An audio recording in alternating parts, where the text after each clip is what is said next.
조선에도 비밀 암호가 있었을까요? 실록 속에는 왕이 내린 명과 신하들의 상소가 빼곡하지만 그 글자들 사이 어딘가에는 누군가의 눈을 피해서 전해야 했던 말들이 숨어 있었을지도 모릅니다. 봉수대의 불빛 하나, 말 등에 실린 작은 서찰 하나가 전쟁과 외교의 향방을 바꿔버리던 시대였습니다. 그 같은 한자를 쓰더라도 어떤 글자는 남들이 보지 못하게 감추어야 했고 어떤 소식은 겉으로는 평범한 보고문처럼 꾸미고 속뜻만 따로 전해야 했습니다. 본격적으로 들어가기 전에 이 이야기를 위해 조선왕 조실록과 승정원 일기, 비변사 등록, 그리고 조선시대 통신과 군사제도에 관한 여러 연구서를 직접 확인했습니다. 구독과 좋아요는 이런 정확한 역사 이야기를 계속 만드는 힘이 됩니다. 겨울 안개가 아직 거치지 않은 이른 새벽, 한양 승정원의 좁은 방 안. 종이창 너머로 옅은 빛이 스며들고 낮은 책상 위에는 북과 먹, 봉인되지 않은 축간 몇 개가 조용히 놓여 있습니다. 막 하급 관리가 올려놓고 간 보고문들 가운데 유난히 작은 글씨로 빼곡히 적힌 종이 한 장이 눈에 들어옵니다. 겉으로 보기에는 다른 문서와 다를 바 없지만 상단 모서리에만 붉은 작은 점이 하나 찍혀 있습니다. 이 작은 점이 이 문서가 평범한 보고가 아니라 임금에게만 올리는 비밀 계문이라는 신호였을지도 모릅니다. 조선 사람들은 우리가 오늘 말하는 암호라는 단어를 그대로 쓰지는 않았습니다.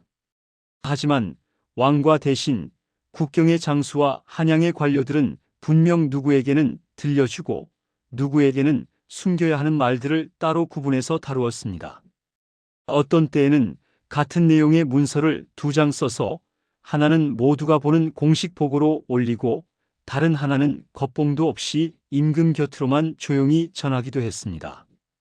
또 어떤 때에는 사람 이름을 바로 쓰지 않고 직함이나 별칭으로 돌려 부르면서 글자 사이의 뜻을 숨기기도 했습니다. 정보를 숨긴다는 것은 곧 정보를 다루는 방식이 있다는 뜻이기도 합니다. 조선의 비밀 체계를 이해하기 위해서는 먼저 이 나라가 어떻게 소식을 주고받았는지를 살펴볼 필요가 있습니다. 해가 밝은 낮에는 산봉우리 위에서 연기가 피어오르고 밤이 되면 같은 자리에서 붉은 불꽃이 하늘을 향해 튀어올랐습니다. 봉수대였습니다. 해안과 국경에서 적이 나타나면 가장 가까운 봉수대부터 연기를 올리고 그 신호는 산에서 산으로, 강에서 강으로 옮겨 다녔습니다.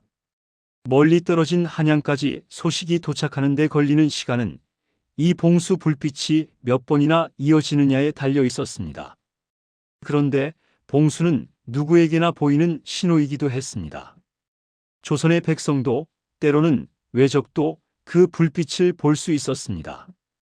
산 위에서 흰 연기가 한 줄 올라가는지 두 줄이 올라가는지 밤에 불빛이 몇 개나 타오르는지에 따라 평시인지 경계 상황인지 이미 적이 들이닥쳤는지 뜻이 정해져 있었습니다. 규칙을 아는 사람에게는 분명한 메시지였지만 모르는 사람에게는 그냥 연기와 불빛으로만 보이는 체계였습니다. 봉수보다 조금 더 은밀하고 조금 더 사람에게 의지해야 했던 것은 파발이었습니다. 역참과 역참을 이어 달리던 파발군은 말 등의 작은 축간이나 종이 쪽을 싣고 하루에도 수십 리를 오갔습니다. 그 종이에는 지방 수령의 보고, 군영의 병력 변동, 국경의 기류 변화 같은 사안들이 적혀 있었습니다. 중요한 내용일수록 봉인은 두껍게 씌워졌고 파발군은 그 봉인을 지키기 위해 때로는 산적과 마주 서야 했습니다. 길 위에서 누군가가 봉인을 뜯어보는 순간 그 문서는 더 이상 기밀이 아니게 되었습니다. 조선의 국가 기밀은 이렇게 봉수의 불빛과 파발의 말발굽 소리를 타고 움직였습니다.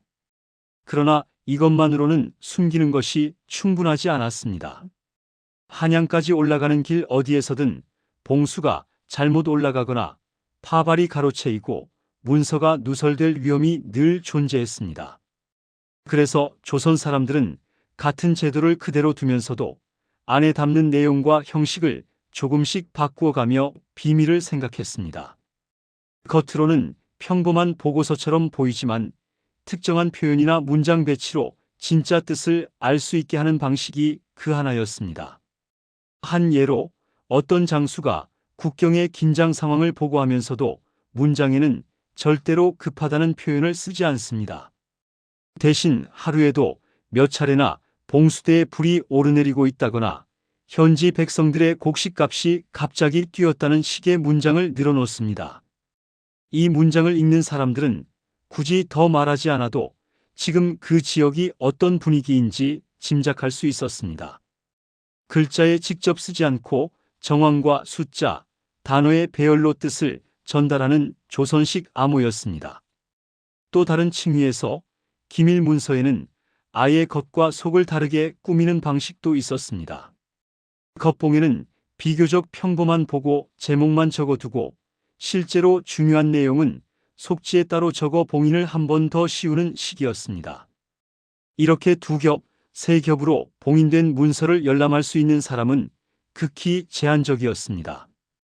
왕과 극히 소수의 대신 혹은 비변사에 참여하는 요인들 정도였습니다. 열람의 범위가 곧 정보의 범위였고 정보의 범위가 곧 당시 권력의 범위이기도 했습니다. 지금의 눈으로 보면 조선의 비밀 체계는 다소 느리고 허술해 보입니다. 암호화된 숫자나 기계 장치가 아니라 사람의 손과 발, 종이와 붓, 봉수의 불빛에 의존하고 있기 때문입니다.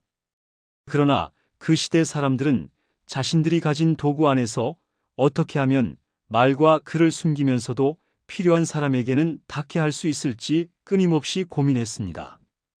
기록에는 드러나지 않지만 그 고민의 흔적이 봉수의 신호 규칙과 파발 문서의 서식, 밀개와 별지의 형식 같은 제도로 남아 있습니다. 조선의 비밀 암호 이야기는 그 제도와 형식을 따라가 보는 것에서 시작됩니다.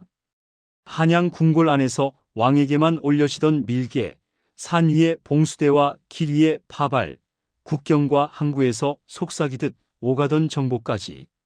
이 보이지 않는 길들을 따라가다 보면 실록의 한 줄을 움직이게 만든 또 다른 역사의 층이 조금씩 모습을 드러나기 시작합니다.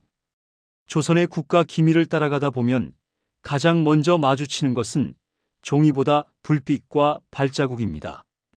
조선 사람들은 이 보이는 불빛과 들리는 말발굽 소리 속에 나름의 비밀 신호를 담아 보냈습니다. 종이가 궁궐과 관청 안에서만 귀하게 쓰이던 시기, 나라의 소식은 산 위의 봉수와 길 위의 파발을 타고 움직였습니다. 태종과 세종 때 조정은 고려 말부터 이어져 내려오던 봉수 제도와 역참 제도를 다시 손보기 시작했습니다. 해안과 국경, 내륙의 주요 산과 고개를 따라 봉수대 위치를 정리하고 어느 봉수대가 어느 방향의 신호를 이어받을지 지리지와 군사 문서에 일일이 적어두었습니다. 한양에서 지도를 펼치면 바닷가와 국경을 따라 작은 점들이 이어지고 그 점들이 내륙의 산과 고개를 따라 한양까지 줄지어 올라옵니다. 그 점 하나하나가 봉수대였고 그 사이를 잇는 길 위에 역참이 자리 잡고 있었습니다. 해안의 수군 진영 근처 봉수대에서 연기가 올라오면 바로 뒤 산에 있던 봉수대가 그 신호를 이어받았습니다. 이렇게 산에서 산으로, 한 고을에서 다음 고을로 내륙을 가로지르는 봉수선이 이어졌습니다. 맑은 날 봉수대 위에 서 있던 병사는 멀리서 피어오르는 희뿌연 연기 기둥을 눈을 부릅뜨고 바라보았습니다. 먼 산에서 올라온 연기가 이 산까지 닿고 다시 한양 근처 산으로 이어지는 순간 한양의 군영과 관청은 밤중에도 갑자기 분주해지곤 했습니다. 봉수대 위에서 불을 지키는 사람들도 나름의 역할이 분명했습니다. 봉군이라고 불리던 병사들은 날씨와 바람을 살피며 언제라도 불을 피울 수 있도록 장작과 기름을 준비해 두어야 했습니다. 눈보라가 몰아치는 겨울밤에는 불이 꺼지지 않도록 한시도 자리를 비울 수 없었습니다. 장마철에는 연기가 제대로 올라가도록 젖은 장작을 말리는 것부터가 일입니다. 좁은 봉수대 초소 안에는 젖은 군복과 나무 타는 냄새가 뒤섞여 배어 있었고 밤이면 바람 소리와 함께 멀리 개 짖는 소리만 들려왔습니다. 그러나 봉수의 신호는 어디까지나 멀리서 보는 소식이었습니다. 적이 보이는지 보이지 않는지 움직임이 심상치 않은지 정도는 알 수 있었지만 적이 몇 명인지 어느 길로 들어왔는지 어느 장수가 이끄는 병력인지까지는 알기 어려웠습니다. 이 빈틈을 메운 것이 바로 파발이었습니다. 역참과 역참을 이어 달리던 파발군은 말 위에 앉은 채로 조선의 혈관을 뛰는 피처럼 소식을 실어 날랐습니다. 어떤 이는 걸어서 문서를 옮기는 보발군이 되었고 어떤 이는 말을 타는 기발군이 되어 먼 거리를 책임졌습니다. 역참 마당에 도착한 파발군의 옷자락에서는 말땀 냄새와 먼지 냄새가 함께 났습니다. 그는 헐떡이며 말에서 내려 문서 꾸러미를 역참 관리에게 넘기고 그 자리에서 도착 시각과 인계 내용을 짧게 기록했습니다. 파발이 다루는 문서는 봉수 신호보다 훨씬 구체적이었습니다. 변방의 수령이나 병사, 감사가 올린 장계에는 병력의 수, 적의 움직임, 성곽의 보수 상태, 곡식과 화약의 부족 상황까지 함께 적혀 있었습니다. 이 가운데 일부는 누구나 아는 사실이었지만 일부는 꼭 조정의 윗사람에게만 알려야 하는 내용이었습니다. 그래서 중요한 문서일수록 봉인을 겹겹이 씌우고 파발군에게도 쉽게 내용을 알려주지 않았습니다. 파발군의 임무는 단순히 빨리 달리는 것만이 아니었습니다. 어떤 문서는 중간에서 열어보아서는 안 되는 문서였고 어떤 문서는 역참에서 잠시 베껴 두었다가 다른 길로도 보내야 하는 문서였습니다. 어느 역참에서는 영리와 파발군이 함께 봉인을 확인하고 도착 시간과 인계 사실을 기록하는 방식으로 책임을 나누었습니다. 이런 내용은 승정원 일기와 지방 관하의 보고 속에서 자주 찾아볼 수 있습니다. 그럼에도 이 체계에는 늘 한계와 위험이 뒤따랐습니다. 봉수대에서 불을 너무 늦게 올리면 한양의 대응이 늦어질 수 있었고 반대로 잘못된 신호를 올리면 쓸데없는 동원과 혼란을 불러올 수 있었습니다.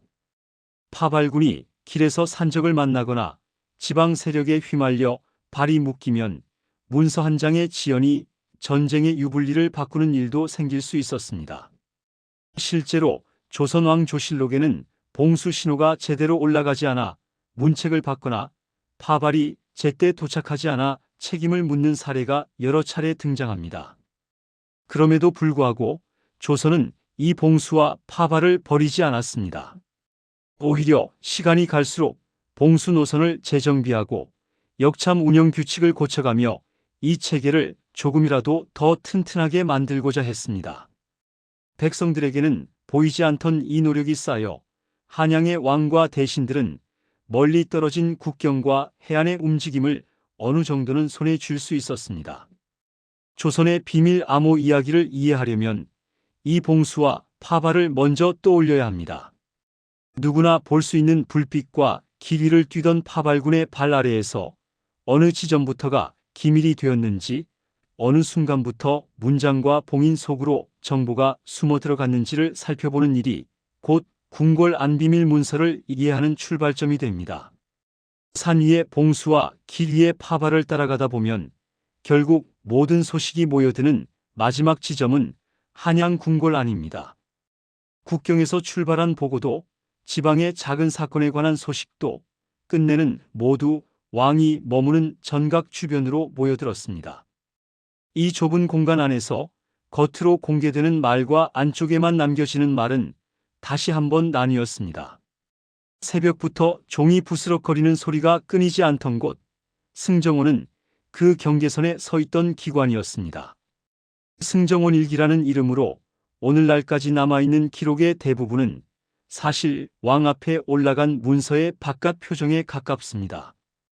어느 신하가 어떤 일을 아뢰었다는 문장과 임금이 이렇게 답을 내렸다는 문장이 이어지지만 실제 문서에 적힌 낱말과 문장의 결은 훨씬 더 복잡했습니다. 왕에게 올리는 글에는 여러 종류가 있었습니다.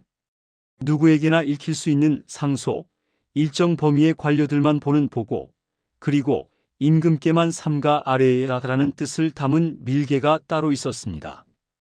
형식은 모두 붓과 한지, 한자로 이루어진 글이었지만 그 글이 오르는 길과 도착한 뒤에 다루어지는 방식은 서로 달랐습니다.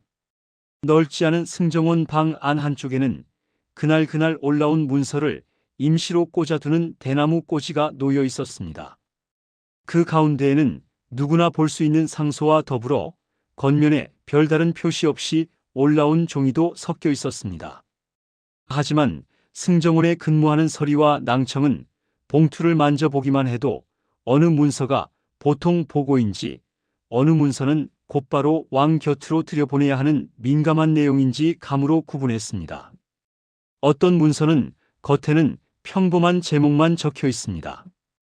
어느 도 어느 고을에 관한 보고라는 말이 적혀 있지만 실제로는 대소신료 몇 사람의 이름이 거론되고 여론이 갈리는 중대한 인사 문제나 의심스러운 움직임이 적혀 있기도 했습니다.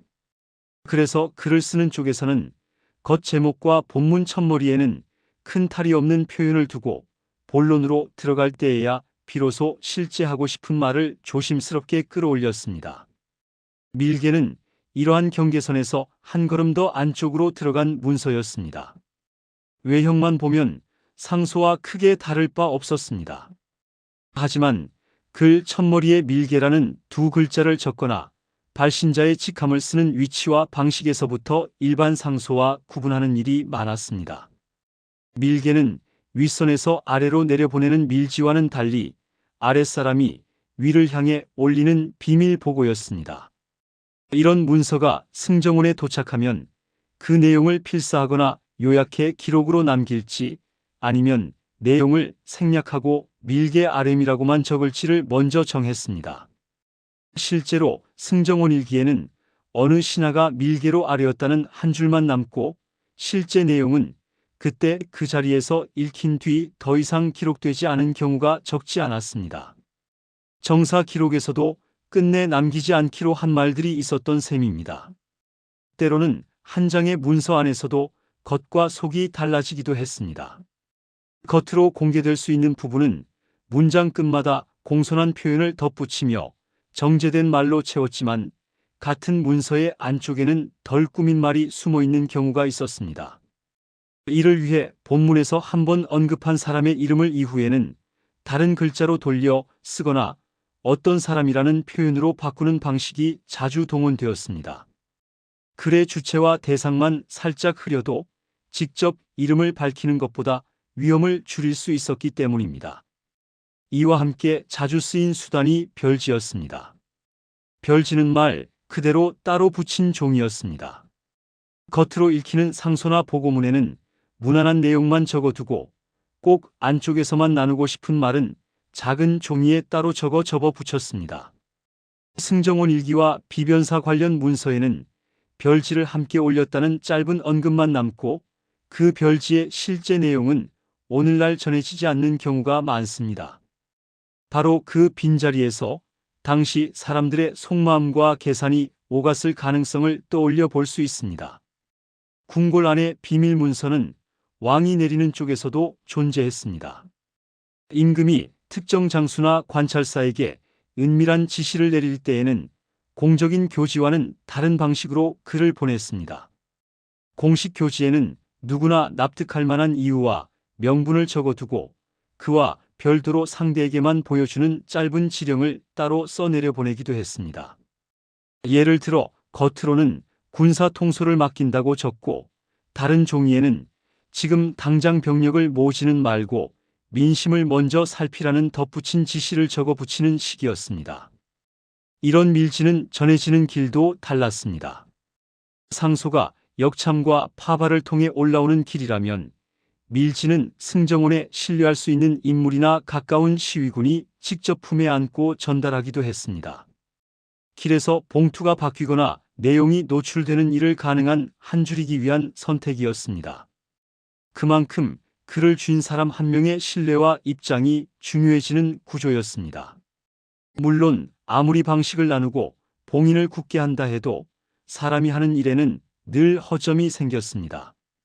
승정원에서 일하던 서리 가운데 누군가가 몰래 내용을 엿보거나 비밀 문서의 존재 자체를 밖에 흘리는 일은 언제나 위험 요소였습니다.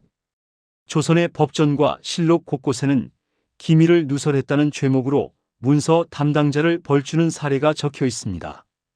반대로 왕이 지나치게 기밀에 매달려 몇몇 소수 측근에게만 모든 정보를 몰아주는 바람에 다른 대신들이 국정을 제대로 알지 못해 생긴 혼선도 있었습니다.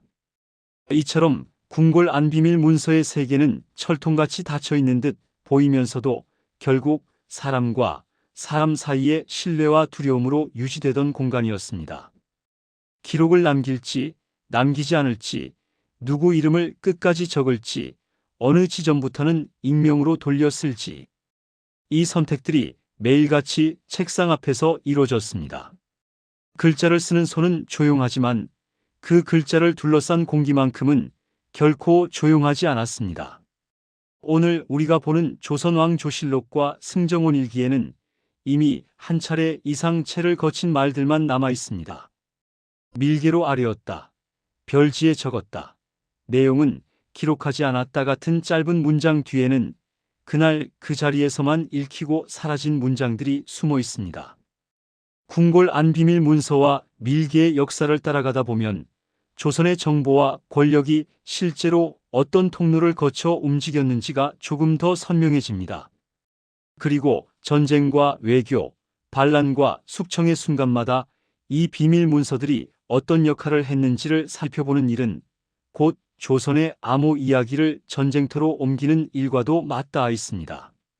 조선의 봉수와 파발, 궁궐 안비밀 문서 체계는 평온한 시기에는 그럭저럭 돌아갔습니다. 하지만 제도가 제대로 작동하는지 아닌지를 가늠하게 만드는 순간은 언제나 위기일 때였습니다. 임진왜란과 병자호란은 그 위기가 어떤 모습으로 찾아오는지를, 그리고 조선의 정보 체계가 어디에서 흔들렸는지를 여실히 보여준 전쟁이었습니다. 1592년 봄, 남쪽 해안에서는 이미 이상한 기류가 감지되고 있었습니다. 외관을 드나들던 상인들이 술자리에서 흘린 말, 포구 주변에서 눈에 띄게 늘어난 배의 숫자, 지방 관하에 올라오는 잔잔한 보고들 속에는 평소와는 다르다는 냄새가 배어 있었습니다. 하지만 이 소식들이 한양까지 올라가는 길은 봉수와 파발, 그리고 지방 수령의 문서에 의존하고 있었습니다. 전쟁이 실제로 터졌을 때 봉수망과 파발망은 동시에 시험대에 올랐습니다. 해안 근처 봉수대는 외선이 접근하는 것을 보고 불을 올려야 했고, 그 불빛은 내륙의 봉수대로 이어지며 적이 나타났다는 신호를 전해야 했습니다. 선조실록에는 봉수 신호가 늦게 올라가거나 아예 올라가지 못해 문책을 받은 관리들의 기록이 남아 있습니다. 밤새 안개가 짙게 끼어 연기가 보이지 않았다는 변명, 봉수대 주변이 이미 적에게 넘어가 불을 올릴 수 없었다는 보고도 뒤따랐습니다. 정사 기록은 주로 제대로 하지 못했다는 결과를 담담하게 적어 놓았습니다. 하지만 후대 야사와 구전에는 왜군이 봉수대를 점령하고 일부러 거짓 봉수를 올려 조선을 혼란에 빠뜨렸다는 이야기도 전해집니다. 어느 산에서는 불을 올리지 말아야 할 때 올려서 병력이 잘못 움직였고, 다른 산에서는 올려야 할 불을 올리지 않아 대응이 늦어졌다는 이야기입니다. 이런 전승은 실제 정사 기록에는 자세히 나오지 않고 후대에 과장되어 전해진 이야기로 보는 편이 안전합니다.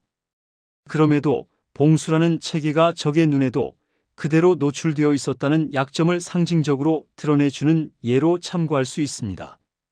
파발 역시 마찬가지였습니다. 전쟁이 시작되자 남쪽에서 올라오는 보고와 한양에서 내려가는 명령은 모두 역참과 파발에 의존해야 했습니다. 길 위에서는 파발군이 적을 피해 산길로 우회하거나 포성을 피해 황급히 방향을 틀어야 하는 경우가 많았습니다. 실제로 중요한 문서가 한참을 돌아 도착해버렸다는 보고, 도중에 문서가 사라져 책임자를 문책했다는 기록도 조선왕조실록과 지방관하의 문서에 보입니다. 이처럼 전쟁은 조선의 정보 체계가 본래부터 가지고 있던 약점을 적나라하게 드러냈습니다. 봉수는 멀리 전하는 데는 빠르지만 내용이 단순했고, 파발은 구체적인 내용을 담을 수 있지만 길이 막히면 그대로 멈추었습니다. 평소에도 문제로 지적되던 이 점들이 전쟁 상황에서 한꺼번에 드러난 셈입니다. 그러나 조선 사람들은 이러한 실패를 그냥 넘기지 않았습니다. 임진왜란을 겪은 뒤 조정은 비변사를 중심으로 국방과 정보 체계를 다시 들여다보기 시작했습니다. 비변사는 처음에는 임시회의 기구에 가까웠지만 외란 이후 사실상 외교와 군사 전반을 담당하는 상설기구로 자리 잡았습니다. 자연스럽게 각지에서 올라오는 군사보고와 기밀 문서도 비변사를 중심으로 모이게 되었습니다. 전쟁 이후 만들어진 각종 군용 등록과 비변사 등록에는 보고 형식을 보다 세분화하고 같은 내용이라도 위험도에 따라 다른 경로로 올리려는 흔적이 보입니다. 일반 보고에는 평소의 상황과 행정적인 내용을, 별도의 문서에는 병력 이동과 성곽 보수, 군량 문제 같은 민감한 내용을 담는 식이었습니다. 봉수에서 올라온 신호 역시 곧바로 전군 동원 같은 큰 명령으로 이어지지 않고 비변사에서 다시 한번 확인하는 절차를 두려했던 흔적도 읽을 수 있습니다. 병자호란 역시 조선의 정보 체계에 깊은 상처를 남겼습니다. 청의 군대가 압록강을 건너 내려올 것이라는 소문은 이미 여러 갈래로 퍼져 있었지만 그 움직임이 실제로 어느 시점에서 전면 침공으로 바뀌었는지는 한동안 분명히 잡히지 않았습니다. 국경의 보고와 외교 문서 사이의 간격, 봉수와 파발 사이의 시간 차이는 다시 한번 조선을 곤란에 빠뜨렸습니다. 인조가 남한산성으로 옮겨가는 과정에서도 어느 길로 가야 할지, 어느 정도 적이 접근했는지에 관한 정보는 뒤늦게 파편적으로 들어오곤 했습니다. 호란 이후 조정은 봉수와 파발, 군용 체계를 다시 손보면서 동시에 기밀을 다루는 방식에도 변화를 주기 시작했습니다. 비변사에는 국경 상황을 꾸준히 기록하는 문서가 쌓였고, 일부 보고에서는 특정 지역과 부대를 가리키는 표현을 약간씩 변형해 쓰는 경우도 보입니다. 직접적인 이름 대신 숫자나 약칭을 붙이는 방식, 지명을 돌려 부르는 표현이 그 예입니다. 오늘날 우리가 생각하는 복잡한 숫자표를 쓰는 암호까지는 아니지만 글자와 표현을 통해 어느 정도 정보의 층을 나누려 한 시도라고 볼 수 있습니다. 이 무렵부터 왕과 비변사가 주고받는 문서 가운데에는 아예 따로 전할 말이 있다고만 적어두고 내용을 기록하지 않은 경우도 자주 등장합니다. 정사인 조선왕 조실록과 비변사 등록의 빈칸 너머에는 그 순간에만 공유하고 남기지 않기로 한 정보의 범위가 있었던 셈입니다. 전쟁을 거치며 기록으로 남기는 것과 남기지 않는 것, 공개되는 말과 숨겨지는 말을 가르는 기준이 조금씩 달라지기 시작했다고 볼 수 있습니다. 전쟁은 언제나 제도의 약한 고리를 먼저 끊어놓습니다. 임진왜란과 병자호란은 조선의 봉수와 파발, 비밀 문서 체계가 가진 허점을 여지없이 드러낸 사건이었습니다. 하지만 동시에 그 허점을 메우려는 시도 역시 촉발했습니다. 비변사의 강화, 국경보고, 체계의 재정비, 보고, 형식과 표현의 변화는 모두 그 후에야 본격적으로 자리 잡았습니다. 오늘 우리가 조선의 전쟁사를 읽을 때 지도 위의 병력 이동이나 성곽의 함락만이 아니라 그 뒤에서 오고 간 봉수 신호와 파발 문서, 밀개의 흐름을 함께 떠올려보는 이유도 여기에 있습니다. 전쟁과 암호의 역사를 함께 살피다 보면 조선이 어떤 실패를 겪고 그 실패 위에 어떤 보완을 쌓아 올렸는지를 더 입체적으로 볼 수 있게 됩니다. 궁궐과 군영 안에서 오가던 비밀 문서의 세계를 떠나 시선을 조금만 바깥으로 돌리면 조선의 또 다른 정보 통로가 보입니다. 지도에서 선으로 그어둔 국경과 해안, 강과 포구에는 늘 사람들이 모였고 물건과 말이 함께 오갔습니다. 이 자리에서 오간 말들 가운데에는 장부에 기록되지 않는 정보도 적지 않았습니다.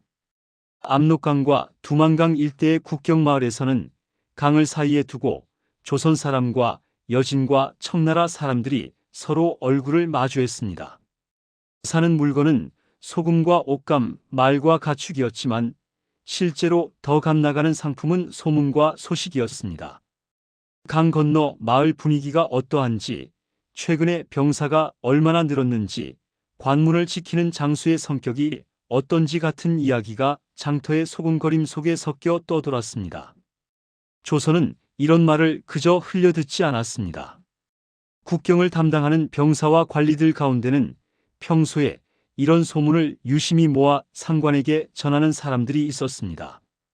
보고서에는 근래 국경 밖에 장정들이 자주 모여 연습한다는 말이 있다거나 청의 상인들이 무기를 비싼 값에 사들이고 있다는 말이 있다 같은 문장이 올라왔습니다. 비변사 등록과 지방 관하의 장계에는 이러한 표현들이 고스란히 남아있어 당시 사람들이 소문과 정황을 함께 보고하고자 했음을 보여줍니다. 이 정보를 더 깊이 받아 적고 해석하는 사람들 가운데에는 역관이 있었습니다.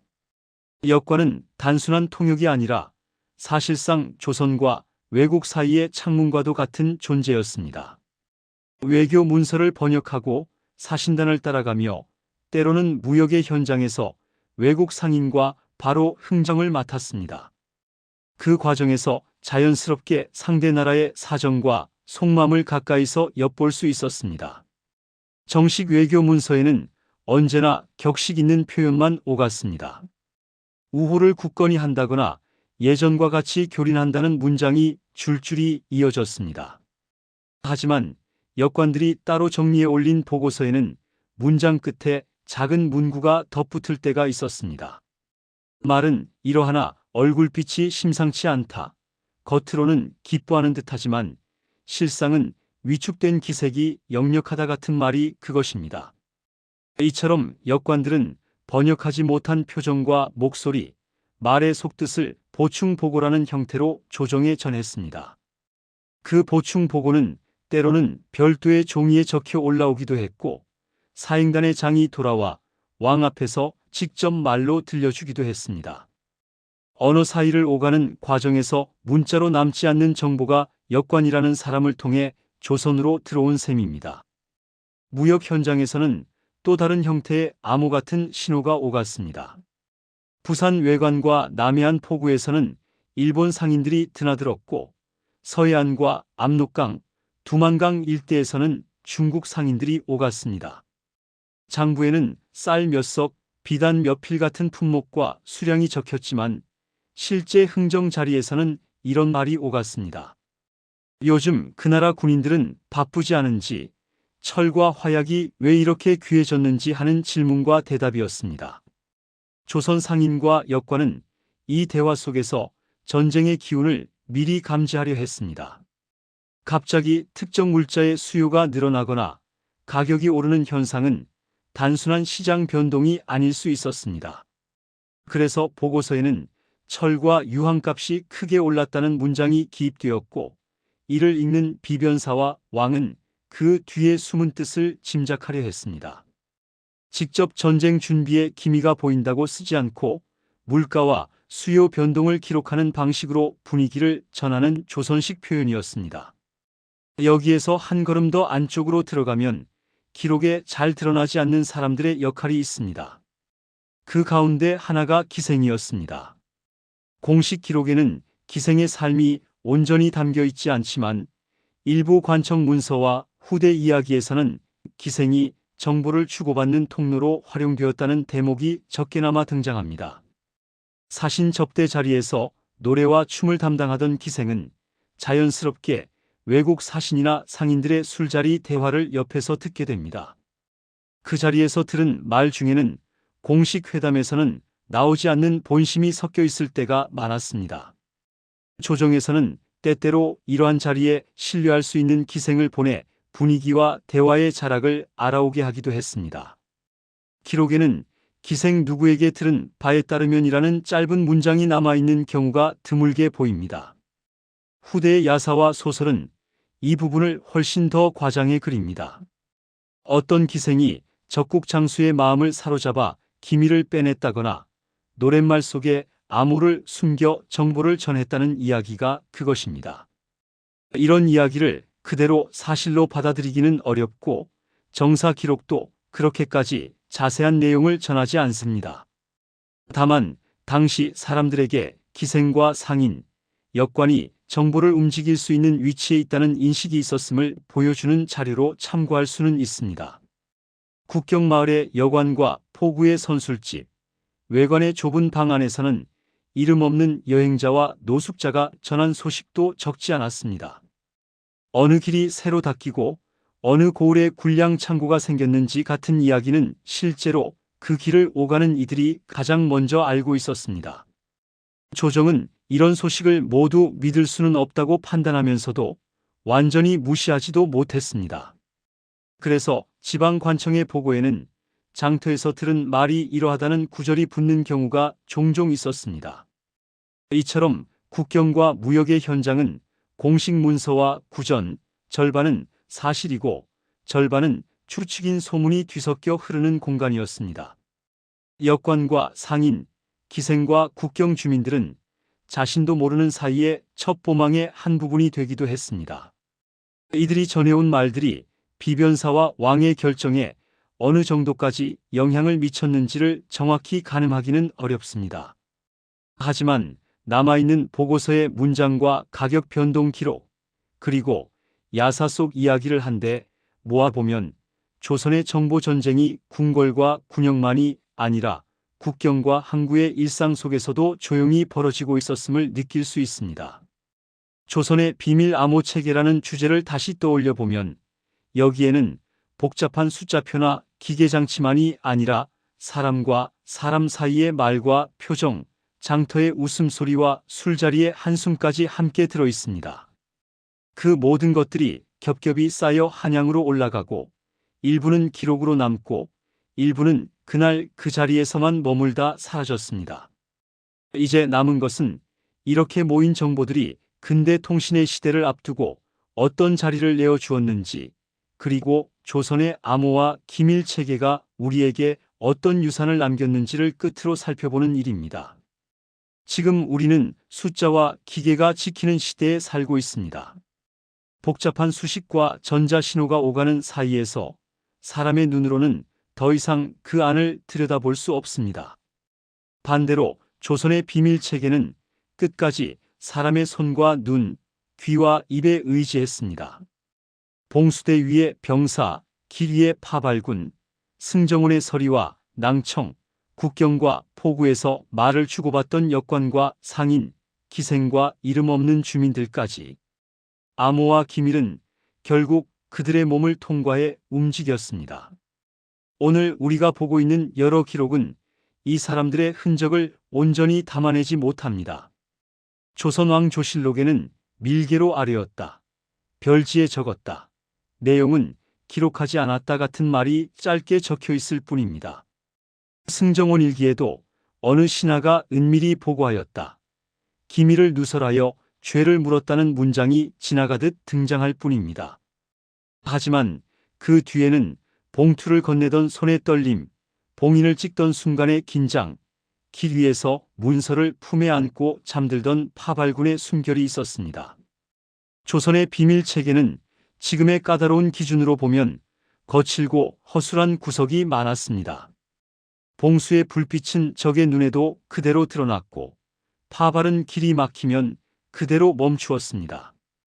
궁궐 안 비밀 문서는 열쇠나 장치 대신 북과 봉인에 의존했고 결국 마지막 문턱에서는 사람의 양심과 두려움이 기밀을 지키는 가장 큰 장벽이었습니다. 복잡한 숫자를 가득 적어 놓은 암호표도 암호로 바꾸고 다시 풀어주는 기계 장치도 없었습니다. 그렇다고 해서 이 체계를 단순히 뒤처진 것으로만 보기는 어렵습니다. 조선 사람들은 자신들이 가진 기술과 제도 안에서 정보를 나누고 숨기는 법을 나름대로 고안해 왔습니다. 봉수 신호의 규칙을 정하고 파발 문서의 형식을 세분화하고 밀개와 별지, 밀지 같은 비밀 문서 형식을 만들어 열람 권한을 나누었습니다. 직접적인 표현 대신 정황과 숫자, 완곡한 표현으로 기류를 전하는 글쓰기 방식도 그 시대가 택할 수 있었던 하나의 암호였습니다. 또 한편으로 조선의 비밀체계는 권력의 구조와도 깊이 연결되어 있었습니다.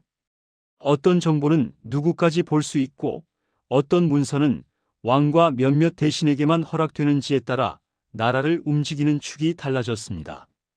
정보를 많이 가진 사람이 곧 권력을 많이 가진 사람이라는 점은 지금이나 그때나 크게 다르지 않았습니다. 다만 그 정보가 종이와 봉수, 사람의 입을 통해 움직였을 뿐입니다. 이와 같은 구조는 장점과 함께 그림자도 남겼습니다. 왕이 일부 측근에게만 기밀을 몰아주면 다른 대신들은 큰 틀을 알지 못한 채 부분적인 정보만 쥐고 정책을 논의하게 되었습니다. 지방 관청과 국경의 병사들은 자신들이 올린 보고가 어디까지 올라가고 어떤 결론으로 돌아오는지 끝내 알지 못한 채 책임만 지는 경우도 많았습니다. 기밀을 지킨다는 명분 아래 때로는 정당한 비판과 토론이 막히기도 했습니다. 그럼에도 불구하고 조선의 비밀체계 안에는 이 나라가 위기를 버티고자 했던 노력도 함께 들어 있습니다. 임진왜란과 병자호란을 겪은 뒤 비변사 중심의 보고 체계를 정비하고 봉수와 파발 노선을 손보며 보고 형식과 표현을 바꾸어간 과정은 그 자체로 하나의 학습이었습니다. 국경과 포구, 외교 현장에서 들려온 말들을 기록하고 해석하려 했던 시도 역시 자신들의 방식으로 정보를 모으고 활용하려 한 움직임이었습니다. 조선의 암호와 기밀체계는 근대 통신의 등장과 함께 서서히 자리를 뒤로 물러나야 했습니다. 전신과 전화, 무선 통신이 하나 둘 들어오면서 긴급한 소식은 더 이상 산 위의 봉수와 길 위의 말을 기다리지 않게 되었습니다. 문서의 봉인과 봉투의 두께로 비밀을 나누던 시대에서 신호의 형태와 전파를 어떻게 쓰는지가 중요해지는 시대로 옮겨가게 됩니다. 그러나 기록을 넘겨보면 매우 먼 시대의 이야기처럼 느껴지지는 않습니다. 누군가에게는 알려야 하지만 다른 누군가에게는 숨겨야 하는 말, 어디까지 공개하고 어디부터는 감추어야 하는지, 어떤 방식으로 기록으로 남기고 어떤 것은 자리에서만 나누고 지워야 하는지에 대한 고민은 지금도 이어지고 있습니다. 다만 그 고민을 담고 있는 도구가 붓과 종이에서 전자신호와 자료로 바뀌었을 뿐입니다. 조선의 비밀 암호 이야기를 따라온 지금 다시 처음의 질문을 떠올려 볼 수 있습니다. 조선에도 비밀 암호가 있었을까?